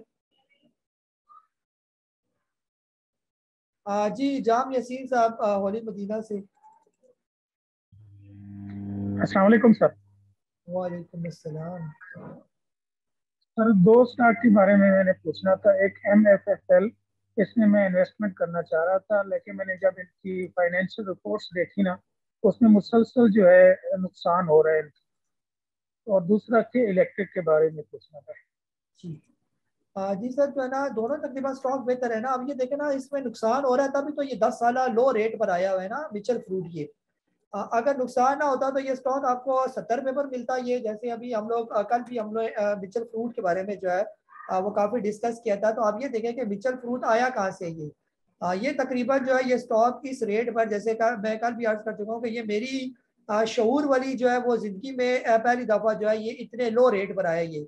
इससे पहले ये इस रेट पर था जनवरी 2012 में तकरीबन ये। तो 2012 में तो हम बच्चे थे बिल्कुल स्टॉक मार्केट के मामले में ना, तो अब उस वाले रेट पर ही आया हुआ है। और ये इसी वजह से आया हुआ है कि इसके रिजल्ट सही नहीं है, ये थोड़ा सा लॉस में गई है कंपनी, तब आपको ये इतने अच्छे रेट पर मिल रहा है। कल को जो इसके रिजल्ट बेहतर हो जाएंगे तो ये क्या 74 पर ही आपके मौजूद रहेगा। जरा से इसके हालात बेहतर होंगे तो ये दोबारा जो है ये 300-400 रुपये वाला ये स्टॉक हो जाएगा ये। तो रिजल्ट की वजह से किसी स्टॉक को जो है वो ना छोड़े, बल्कि ये स्टॉक बॉटम रेट पर है, इसको बिल्कुल लेके आप बैठ जाइए। और जब इसे चलना होगा तो इससे रिजल्ट को नहीं देखना होगा, रिजल्ट तो इसका साल बाद ठीक होगा, ये आज बेहतर हो जाएगा ये स्टॉक। और के इलेक्ट्रिक अगर आपने 2.5 रुपये का लिया हुआ है तो इसका कम से कम टारगेट, मैं बार बार अर्ज कर रहा हूँ कि कम से कम 4-4.5 रुपये का के इलेक्ट्रिक का टारगेट आइए। और आने वाले दिनों में 2 लॉक लगने की देर है, आप देखेंगे ये 4-4.5 रुपये पर आपको ट्रेड करता हुआ आके इलेक्ट्रिक नजर आएगा। जिसने यहाँ पर 2.5 रुपये पर लेके रखा हुआ है तो बस वो सब्र करे और इंशाल्लाह उसको इसका रिजल्ट मिलेगा ही। जी मोहम्मद आसिफ साहब, आपको अनम्यूट कर रहा हूँ मैं। अस्सलाम वालेकुम काजी साहब। वालेकुम अस्सलाम सर। काजी साहब, मेरे पास है PNSC 5000 शेयर लिए थे 56 के, अब वो 47 पे आ गया। क्या उसमें ऐड करूं या अभी वेट करूं? जी सर बिल्कुल, जो है ना इसमें फिलहाल ऐड करना ही बनता है ना। ये भी तकरीबन जो है अपने बॉटम रेट पर है, पाकिस्तान नेशनल शिपिंग कॉर्पोरेशन है और बहुत अच्छी कंपनी है ये भी।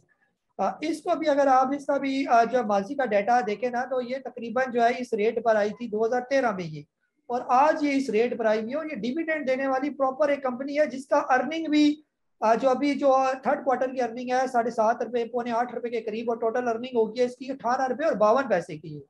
और ये बेताशा किस्म की अर्निंग है ये इसकी। यानी कि आप ये भी देखें ना, जैसे मिचल फ्रूट की हम बात करते हैं कि वो नेगेटिव अर्निंग है, और इसके देखें इसकी पॉजिटिव अर्निंग है, तो ये क्यों नीचे है फिर ये क्यों 47 रुपये पर ट्रेड कर रहा है ये, और ये अपने क्यों 10-12 साल लो पर रेट कर रही है। तो ये सारी सर जानबूझकर मार्केट को नीचे गिराया हुआ है और यही से ये स्टॉक उठेगा। कम से कम इसका जो टारगेट है वो 105 ये 100 रुपए से ऊपर क्या है, और जब ये सही चलेगा तो ये तकरीबन 200 रुपए वाला ये स्टॉक है पाकिस्तान नेशनल शिपिंग कॉर्पोरेशन। वक्ती जो है ये आप लोगों को पैनिक कर सकता है, वक्ती तो पूरी मार्केट ही आपको पैनिक कर रही है ना कि बस ये आप लोग अपना माल छोड़ें और बस साइड पर हो जाए और इतने मायूस हो जाएं कि बस ये मार्केट चलेगी नहीं है। तो जब आप लोग बिल्कुल बेच बटा के ये पैसा मार्केट से निकाल कर ये पैसा कहीं और जगह पर आप इन्वेस्ट कर चुके होंगे तो फिर ये मार्केट को चलाएंगे ताकि आप दोबारा जल्दी जल्दी मार्केट के अंदर ना आ सकेंगे। तो sir Pakistan national shipping corporation जो है वो मैं कहता हूँ one of the best stock है इन्वेस्टमेंट पॉइंट ऑफ व्यू से। अभी ये 50 रुपए से नीचे आ गया तो यहाँ पर बस आपके सब्र जो है वो आपका चाहिए कि इसको सब्र के साथ आपने रखे। कंपनी में कोई प्रॉब्लम नहीं है। जी मुदस्सर अली साहब आपको इनवाइट कर रहा हूँ मैं। जी मुदस्सर अली साहब। अस्सलाम वालेकुम सर। वालेकुम अस्सलाम। अस्सलाम वालेकुम। जी जी सर। काजी साहब आज मैं देख रहा था सर ये जो अटक रिफाइनरी है इसमें 1 आवर पे वो क्रॉस बना था EMA क्रॉस, तो शायद वो फिर इस वजह से दोबारा नीचे आ गया, 2-3 रुपए और गिरा हुआ था। एक तो सर उसका थोड़ा बताइए कि उसका अभी है। दूसरा ये जो है इनको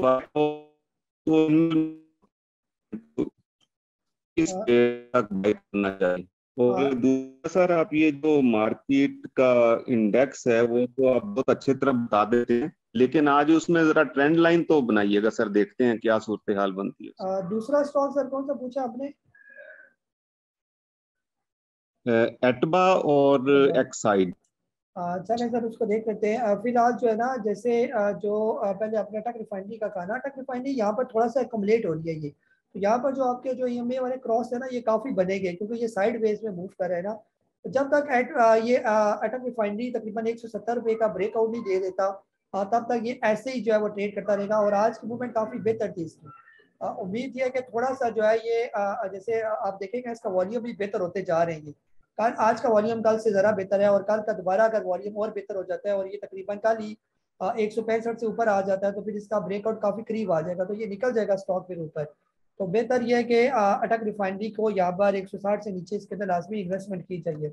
बाकी सर एटबा हो गया या एक्साइड होगी, इनका सर फ्यूचर ही फ्यूचर है। ये सारी बैटरियाँ शैटरियाँ जो है इन्होंने अपनी एक रैली दोबारा स्टार्ट करनी है। 188 से जब ये एटबा ऑलमोस्ट ऊपर चला जाएगा तो ये काफ़ी अट्रैक्टिव हो जाएगा ये। तो बेहतर ये कि आप इसको एटबा हो गया या एक्साइड हो गया ये आगे देखें ना, जैसे मुल्क के अंदर लोड शेडिंग चल रही है और जिस तरह ये UPS और बैटरियाँ भी, बैटरियों का काम तो किसी सूरत भी पाकिस्तान में ख़त्म नहीं हो सकता ये, चाहे वो सोलर पैनल से रिलेटेड हो या जिससे भी रिलेटेड हो। तो बैटरियाँ चाहे वो एक्साइड अगर आपने रखा हुआ है 240 या 250 या 300 से नीचे का भी सर लिया हुआ है तो कोई प्रॉब्लम यही बन के 300 तो नॉर्मल भी इसका जो प्रॉफिट टेकिंग लेवल है वो 400-450 रुपये के बनते हैं ये।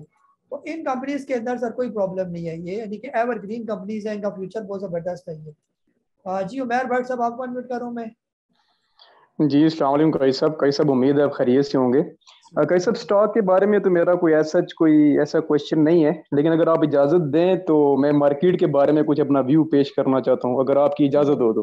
करें सर 2-3 मिनट में ही करें क्योंकि टाइम ज़रा। जी सर सबसे पहले तो सर ये भाइयों से गुजारिश ये है कि सबसे बेहतरीन जो इन्वेस्टमेंट होती है वो होती है जो अपने ऊपर करते हैं। तो बराए मेहरबानी वो पैसा उनके या तो काम सीखें, ज़रूरी नहीं है कि आपके कोर्सेज लें, किसी और के ले लें, लेकिन हम 8 लाख 10 लाख स्टॉक मार्केट में इन्वेस्ट करते हैं तो अपने ऊपर इन्वेस्ट करें। पहली चीज तो ये। दूसरी चीज ये कि जो मौसमी मेंढक हैं ये जो यूट्यूब पे और फेसबुक पे जैसे मार्केट ऊपर जाती है तो आ जाती है, इनसे बचें, क्योंकि आप तो नहीं कहेंगे मुझे हाथ लगे हुए हैं। जून का पोर्टफोलियो और ये इसका पोर्टफोलियो और स्पेशल ग्रुप में आ जाए और जब मार्केट गिरी तो उनमें से कोई बंदा नजर नहीं आया, तो आजकल मुझे वो दोबारा नजर आ रहे हैं, दोबारा वो निकल रहे हैं। और दूसरी चीज है ये जो मार्केट के बारे में वो ये है कि आपका स्टॉक है, आपने कुछ स्टॉक खरीदा हुआ है तो एटलीस्ट आप उसके बारे में अपनी नो हाउ रखें, डेली उसकी रिपोर्ट्स वगैरह चेक कर लें। अभी जिस तरह मतलब कि आप देखें तो DGKC में, वेव्स में, यूनिटी में आज आपने TRG आपने शेयर किया, तो कॉर्पोरेट इनसाइडर जो लोग हैं वो परचेज कर रहे हैं, करोड़ों रुपया लगा रहे हैं, तो वो पागल तो नहीं है, वो लगा रहे हैं, उनको फ्यूचर में कुछ दिख रहा है। तो हमारी जो फॉरेन की इन्वेस्टमेंट थी आज से 4-5 साल पहले वो $7 बिलियन थी, अभी वो रहते रहते $1 बिलियन आ गई है। तो अगर ये कॉर्पोरेट्स इनसाइडर अगर परचेज कर रहे हैं तो डेफिनेटली इनको फ्यूचर में कुछ नजर आ रहा है, फॉरनर डेफिनेटली वापस आएगा। तो इसलिए थोड़ा सा जो है वो हौसला भी बड़ा जरूरी है और थोड़ा सा सब्र भी बड़ा जरूरी है। इंशाल्लाह साइकिल है, ये पूरा होगा इंशाल्लाह। शुक्रिया सर। जी सर, बिल्कुल, बहुत बहुत शुक्रिया। बिल्कुल ऐसे ही है ना, थोड़ा बहुत पैसा अपने पर भी लगाएं, और खासतौर पर जो है ना अच्छी अच्छी वेबसाइट है, कोर्सेज करवा रहे हैं, यूट्यूबर भी हैं जो प्रॉपर सिखाएं, सारे तो नहीं है, जो मोस्ट भी है, कुछ जो है ना वो प्रॉपर सिखाने वाले भी आपको मिलेंगे। यानी अगर कोई भी, अगर आप एक चीज़ आपने टेक्निकली कोई चीज़ सीखी तो उसमें जो है बड़े बड़े एक्सपर्ट भी ऐसे होंगे जिन्होंने काफ़ी उस पर रिसर्च वर्क किया होगा। ये इवन के जो खासतौर पर गोरेश हो रहे हैं उन्होंने तो काफ़ी काम किया हुआ है इस पर। तो आप जब तहकीक करेंगे तो मजीद चीज़ें खुलना शुरू हो जाएंगी, तो कोशिश करेंगे तो तभी सीखेंगे। और एक एक चीज़ पर बेतहाशा आपको वेबसाइट के ज़रिए और मुख्तलिफ वीडियोस के ज़रिए जो है वो आपको मवाद मिलेगा, लेकिन ये भी सबसे इम्पोर्टेंट है ये। और अगर कोई पैसे लेकर आपको कोई चीज़ सिखाना चाहता है तो उसमें मेरा नहीं ख्याल कि कोई मुज़ायका है ये। जहाँ पर आप लाखों करोड़ों रुपया कमाना चाह रहे हैं स्टॉक मार्केट से, तो कुछ लगाएंगे तो तभी कुछ रिटर्न भी आप लोगों को मिलेगा ये। मैं चाहता तो अपना कोर्स यहाँ पर फ्री ऑफ कॉस्ट भी यहाँ पर रख सकता था, लेकिन जब तक आप लोग अपना पैसा थोड़ा बहुत लगाएंगे नहीं, आपको थोड़ा सा बर्डन नहीं लेंगे, यानी कि वहाँ पर मैंने पैसा लगाया हुआ है तब मैं प्रॉपर सीख रहा हूँ, तो उसकी वैल्यू कुछ और है। मुफ्त में तो मेरी बेताशा वीडियोस मौजूद है जिसमें कंपनी से जो है वो आपको बताई गई है कौन सी कंपनी ज़बरदस्त है, किस रेट पर लेना। वो मुफ्त वाला माल जो है ना वो मुफ्त वाला ही होता है, ये उसकी इतनी कदर नहीं होती जो प्रॉपर सीख कर। इवन के मैं आपको बताऊं कि मैंने कई लाखों रुपया लगा कर जो है ये सारा कुछ सीखा। ये ऐसा तो नहीं है ना ये ऐसे ही नाजिल हो गया और इसको मैंने सीख लिया। कई लोगों को पैसे दिए, गोरे हायर किए गए, उनको पैसे दिए, उनकी कोर्सेज उनके परचेज किए, फिर उन पर रिसर्च के पैसे लगाए गए, तब जाके ये दो चार चीज़ें आपके सामने बोलने के काबिल जो है वो बनता हूँ, या कहता हूँ कि ये खरीदने तो ये बेचने, इसका ये प्रॉब्लम है तो इसका ये प्रॉब्लम है। तो अदरवाइज ये कैसे आता है? अगर मैं कहता ये सारा मुफ्त में ही मुझे मिल जाता तो ये तो नामुमकिन वाली बात में शामिल है। जी मालिक बिलाल साहब, आपको अनम्यूट कर रहा हूँ मैं। अस्सलाम वालेकुम जी सर। जब मेरा BGL की जो परचेज है वो 9.7 की है और एयरलिंक की जो परचेज है वो 39 की है, तो काइंडली मुझे बताइएगा कि इसको मैं होल्ड करूं या इनको मैं सेल कर दूं। और दूसरा सर, BGL का जो आज का पैटर्न बना है उसको हम इन्वर्टेड हैमर पैटर्न कह सकते हैं? Thank you. जी सर, जो है ना पहले हम लोग देख लेते हैं ना, थोड़ा टाइम जरा शॉर्ट है, मैं कोशिश करूँगा जल्दी जल्दी ना। BGL जो है ना, जैसे कल भी मैंने अर्ज किया था कि BGL आज नीचे आएगा लेकिन आपको रिकवर करता हुआ नजर आएगा ये। तो आज तकरीबन 8.32 के ऑलमोस्ट इसने जो है वो क्लोजिंग दी है, काफ़ी बेहतर क्लोजिंग है, यानी वो जो एक लोड लॉक का सिलसिला था वो ऑलमोस्ट खत्म हो चुका है ये। तो उम्मीद है कि जैसे आज भी इसने कैंडल अच्छी बनाई है, अच्छा वॉल्यूम इसके अंदर आज भी लगा, जो पिछले दिनों से काफ़ी बेहतर वॉल्यूम है, तो ये आहिस्ता आहिस्ता दोबारा जो है वो रिकवर हो जाएगा ये। अभी आपने थोड़ा सा ऊपर के लेवल पर ले लिया तो बेहतर ये था ना, जब ये नीचे के लेवल पर था तो वहीं पर ही लिया जाता और वहीं पर ही होल्ड किया जाता है ना। जब ये 100% तकरीबन ऊपर चला गया तो वहाँ पर लेना थोड़ा सा जो है वो रिस्की होता है, तो ऐसे में स्टॉप लॉस को किसी सूरत भी इग्नोर करना बनता नहीं है ये। जहाँ पर एयर लिंक की बात है, एयर लिंक सर फिलहाल जो है ना, जैसे ये डे का टाइम फ्रेम है तो फिलहाल तो मुसलसल जो है ये डोजी सी बन रही है सारी। इसको हम ये नहीं कह सकते कि कोई प्रॉपर कोई अच्छी कैंडल बनी है, ये सारी डोजीज के। जब इस तरह की कोई अच्छी कोई बुलिश कैंडल बनेगी या इस तरह की कोई प्रॉपर कोई बुलिश कैंडल नजर आए तो इसको हम कोई कहेंगे कि ये कौन सी बुलिश है या प्रॉपर बुलिश कैंडल है, या इसका ये तो सारी हुआ है जो समझे अभी एयर लिंक थका हुआ है और ये अपनी रेस्टिंग टाइम जो है वो पूरा कर रहा है ये। जब कभी जो है ना ये अपना कोई ब्रेकआउट निकालेगा यहाँ से, तो ये बाहर निकाले तकरीबन यहाँ से 40-42 से ऊपर जब ये ट्रेड करना शुरू हो जाएगा तो फिर तब कोई आसार नजर आएंगे कि ये ऊपर जाने के मूड में फिलहाल ये मौजूद है ये। जी आमिर महमूद साहब कराची से आपको अनम्यूट कर रहा हूँ। जी कायद साहब, अस्सलाम वालेकुम रहमतुल्लाह। वालेकुम अस्सलाम सर। मेरे कुछ जनरल से ही सवाल हैं। एक तो मतलब बिल्कुल कॉमन सेंस का है, लेकिन ज़ाहिर है आपका ज़्यादा तजर्बा है तो आपसे मशवरा लेना चाह रहा हूँ। अब जैसे मैंने इन्वेस्टमेंट की हुई है, ठीक है, फिलहाल मुझे कुछ लॉस हो रहा है, लेकिन मेरे कुछ शेयर होते हैं जैसे मैं बेचता हूँ तो प्रॉफिट हो जाता है। तो अब या तो मैं बैठा रहूँ जी, मेरा जब रिकवर होगा तो फिर मैं पैसे निकालना शुरू करूँ, या दूसरा ये जो जो प्रॉफिट आता जाए उसको आप निकाल के इस्तेमाल करें।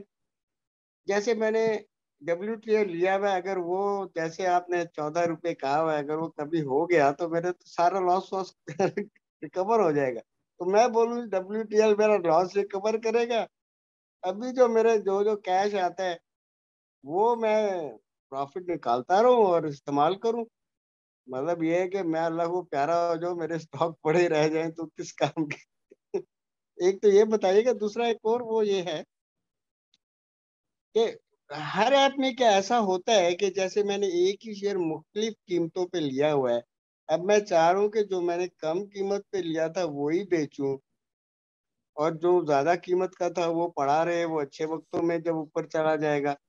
तो अभी ये मार्केट चल रही है, बॉटम पे आया हुआ है, ऊपर जाएगा, तो ये प्रोविजन सब में होती है कि आपने करके देखा? मैं क्योंकि अभी तक करके नहीं देखा मुझे, क्योंकि मरवा साहब ने तो बताया था कि आपने जैसे मुख्तलिफ आप उसमें क्वांटिटी में लें, अगर आपने कोई 2000 लिया हुआ है, कोई 3000। लेकिन मैंने देखा जो परचेजिंग होती है, जब आप ऑर्डर लगाते हो, सपोज आपने 50,000 का ऑर्डर लगाया, तो किस्तों में हो रहा होता है, कोई 5 थोड़ा आता है, फिर 5,000, फिर होते होते वो पूरा होता है। तो वो कैसे फिर होगा कि वहां से वो कंप्यूटर खुद ही डिसाइड कर ले कि कौन सा था और वो मैं ऑर्डर लगाऊं तो बिक जाए?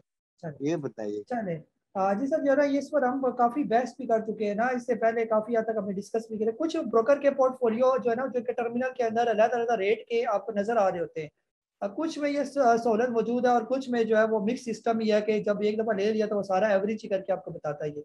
इसका बेस्ट तरीका ये कि आपके पास एक एक्सेल की शीट होनी चाहिए जो आप मेंटेन रखें, और आपको पता हो कि ये वाले जो है ये मैंने इस रेट पर 500 मैंने इतने रेट पर लिए हुए, 10,000 मैंने इस रेट पर लिए हुए, 3,000 मैंने इस वाले रेट पर लिए हुए। तो जब आप उसको बेचेंगे उस रेट वाले को, तो उधर से एक्सेल शीट में आप उसको साथ साथ माइनस भी करते जाएंगे, ये वाले मैंने आप बेचे, आप ये वाले मैंने बेचे हैं। तो वो आपको एक्सेल शीट ही बताती जाएगी कि आप आपने कौन से वाले निकाल दिया। ये ब्रोकर टर्मिनल में अगर उसके पास फैसिलिटी है तो वो दिखाएगा, अदरवाइज नहीं है तो वो आपको नहीं दिखाएगा। ये बाकी जो आपने कहा ना WTL 14 रुपये पर चला जाएगा सर, इसका तरीकाकार ये है कि आप अपना इन्वेस्टमेंट थोड़ी सी 4-5 स्टॉक के अंदर करें ना, तो सारा के सारा WTL के अंदर ही बैठ के इसी पर ना इतफाक करें, इस दौरान काफी और स्टॉक ऊपर चले जाएंगे, आप बैठे रहेंगे, WTL चला नहीं है। ये तो बेहतर ये कि 4-5 स्टॉक रखें, उनका एक टारगेट रखें, ये कि इस टारगेट पर जब ये पहुंच जाएगा तो मैं यहाँ से निकल जाऊंगा। ये जैसे फॉर एग्जाम्पल BGL है, अगर आपने 5 का लिया हुआ है, आप उसका 15 का टारगेट रख लें, जब 15 पर जाएगा तो मैं उसको बेच दूंगा। 15 एक इसकी रियलिस्टिक इसका रेट है। ये WTL का रियलिस्टिक जो रेट है ना, वो तकरीबन 3-3.5 रुपए इसका रियलिस्टिक एक रेट है यहाँ पर, तो ये चला जाएगा। ये 14 रुपये थोड़ा सा ये है कि वो जो है हम कह सकते हैं कि एक्सेजरेशन वाला रेट है, कि जब कभी ये 4-4.5 रुपये का लेवल ब्रेक करेगा तो फिर ये उस तरफ जाएगा। ये तो जब तक 3-3.5 जो इसका एक रियल रेट है वहां तक तो जाए, वो तो कम से कम आपका टारगेट रियल अप्रोच में अब अपनी प्रॉफिट टेकिंग करनी है ना। तो 4-5 स्टॉक रखें, अपने अपने टारगेट पर पहुंचते जाएं तो वहां पर आप प्रॉफिट टेकिंग करेंगे। लेकिन जैसे आजकल की मार्केट है उसमें खास तौर पर कुछ ना कुछ 70-80% जो अच्छे इन्वेस्टमेंट वाले स्टॉक हैं वो लाजमी रखें उसको, क्योंकि अगर यहाँ से मार्केट उठेगी तो वो आपके सारे टारगेट को हिट करेंगे, चाहे वो 60% 80% का आपने रखा हुआ है। शॉर्ट टर्म में अगर आपने काम करना है तो उसके लिए 25-30-40% का सरमाया अलग से हो, तो उसमें आप स्विंग करते रहे साथ साथ। जी नासिर तुफैल साहब आपको अनम्यूट करो मैं। जी अस्सलाम वालेकुम काजी साहब, कैसे हैं? ठीक ठाक। अस्सलाम वालेकुम, आवाज आ रही मेरी? जी जी हाँ काजी साहब, बस मैं छोटा सा सवाल है, टाइम भी कम है। वो ये कि BGL मैंने लिए बल्क में ना कुछ, तो वो एवरेज जो बने 8 रुपये 75 पैसे, तो ये सही है कि मैं अब नेक्स्ट कितने टारगेट पे बेचूं इसको? जी सर, कोशिश करें ना पहले एक दफा इसको यहाँ पर ही, अगर आपके रेट पर आ जाता है ना तो आप एक दफा निकले इसके अंदर। इसका सही देखें ना, आज स्टॉक का लेने का सही रेट होता है। ये BGL का सही रेट था जब ये 6 रुपए के करीब था, वहां पर तो आप बल्क में ले लेते, जैसे हम कहते हैं वेव स्पेल, बल्क में आप ले लें, वहां पर कोई रिस्क नहीं है। ये BGL यहाँ पर 80-90% ऊपर जा चुका है। ये तो बेहतर ये है कि यहाँ पर एक दफा आप निकले और जब ये दोबारा कभी 6-6.5 पर आए तब इसके अंदर डालें। अगर नहीं आता 6-6.5 पर तो और तो 50-500 स्टॉक पड़े हुए ना, तो और तो नीचे आए हुए, उनके अंदर आप पैसा डालें। तो रिस्क यहाँ पर बहुत ज्यादा ये कि मैक्सिमम पैसा ना डाला चाहिए। जी अमजद साहब आपको अनम्यूट कर रहा हूं मैं। बहुत शुक्रिया सर। एक तो थोड़ा नफ्सियाती सा क्वेश्चन है, माजरत के साथ आप कई दफा समझा भी चुके हैं। वो ये कि हम शेयर से मोहब्बत क्यों डाल लेते हैं कि मतलब जब एक शेयर की प्राइस आ गई है, मतलब आप यूं कह लें कि 10% 15% वो इंक्रीज कर चुका है, तो हम उसे बेचते क्यों नहीं है? तब हम इन्वेस्टर बन जाते हैं। ये साइकी कैसे चेंज होगी? आखिर आप भी मार्केट में काम करते रहे हैं, तो आपके साथ भी शुरू में इस किस्म का जरूर आया होगा, मतलब ये जो हमारे साथ नफ्सियाती प्रॉब्लम। तो यही एक चीज पूछना चाह रहा हूँ। दूसरा मेरा छोटा सा क्वेश्चन वही SNGP की वजह से ये है कि मैं वहां प्रॉफिट टेकिंग करना चाहता था, 33 जो आपने बताई हुई थी, लेकिन मैंने नहीं की। मैं उसमें फिर वही इन्वेस्टर बन गया कि नहीं जी ये तो हम जो है ना इसको आगे लेके चलेंगे, ये तो हमें डिविडेंड खिलाएगा और ये होगा वो होगा। तो ये कैसे चेंज किया जाए, और बताएं कि ये क्या रखा रहे या छोड़ दें। जी सर, बिल्कुल जो है ना कोशिश करें जो इसने लो लगाया होता है ना वहाँ का स्टॉप लॉस कम से कम लाजमी लगाए। मोहब्बत किसी स्टॉक से नहीं करनी, बस एक दफा जब उसके अंदर से प्रॉफिट निकल आया जो आपने टारगेट रखा हुआ था।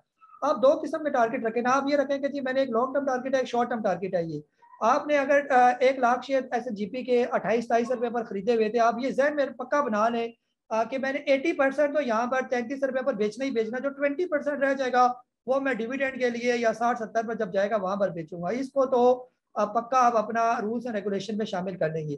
और अमूमन ये होता है कि ये स्टॉक फिर दोबारा जब नीचे आके अगर 80% आपने बेच दिया, वही नीचे आके दोबारा फिर बाय कर लिया, तो आपको ये गम नहीं रहेगा कि मैं प्रॉफिट टेकिंग करने से महरूम रह गया। 20% तो था ना जो इन्वेस्टमेंट के लिए आपने लिया, वो पड़ा रहे बेशक, तो कम से कम 80% की प्रॉफिट टेकिंग जब आपको वो 10-15% देर है तो कम से कम वो तो लेना। 10-15% यहाँ पर पूरे साल कहीं फिक्स करवाएं पैसे तो वो आपको साल के बाद जो है ना रिटर्न देते हैं ये।